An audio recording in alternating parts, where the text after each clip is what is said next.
இன்னும் லீவு முடியறதுக்கு இன்னும் ஒரு நாள் மட்டும் தான் இருக்குது. அடுத்ததா ரெகுலர் ரொட்டீன் ஸ்டார்ட் பண்ணணும். இன்னைக்கு மார்னிங்கே பிரேக்ஃபாஸ்ட் எல்லாம் முடிச்சுட்டு கொஞ்சம் கொஞ்சமா வேலைகள ஸ்டார்ட் பண்ணியாச்சு. இந்த 2 நாள் ஏதாவது ப்ரீ பிளான் பண்ணி வச்சா தான் கொஞ்சம் இந்த வீக்க ஓட்ட முடியும். லீவு முடிஞ்ச வரை ஸ்டார்ட் பண்ணனால கொஞ்சம் லேசியா தான் இருக்கும். ஸோ மார்னிங் பிரேக்ஃபாஸ்ட்டுக்கு பேபி கார்ன் கிரேவி தான் சப்பாத்திக்கு ரெடி பண்ணேன். பேபி கார்ன் பிடிக்கும்னா கண்டிப்பா இந்த கிரேவிய செஞ்சு பாருங்க.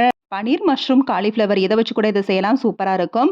சீரகத்தூள், மஞ்சள் தூள், மிளகாய் தூள், மல்லித்தூள், கரம் மசாலா மட்டும் நம்ம கடைசியா இறக்குறதுக்கு 10 நிமிஷத்துக்கு முன்னாடி சேர்த்துக்கலாம். முந்திரி பால் சேர்க்கிறப்ப 1/2 மணி நேரத்துக்கு முன்னாடியே முந்திரி, கசகசா, பால் ஊத்தி கொஞ்ச நேரம் ஊற வச்சாச்சு. அதுக்கப்புறம் கடைசியா தான் அரைச்சு அந்த பேஸ்ட்ட ஒரு 10 நிமிஷத்துக்கு முன்னாடி தான் நம்ம ஊத்துறோம். ஊத்தி அதுக்கப்புறம் கரம் மசாலா சேர்த்து ஒரு மீடியம் ஃப்ளேம்லயே ஒரு 10 நிமிஷம் கொதிக்க விட்டா சூப்பரான கிரேவி ரெடி. கடைசியா கசூரி மேத்தி சேர்க்கலாம். நான் முருங்கை இலை பொடி அரைச்சு வச்சிருந்ததுனால முருங்கை இலை பொடி சேர்த்துருக்கிறேன். சூப்பரான கிரேவி ரெடி ஆயிருச்சு.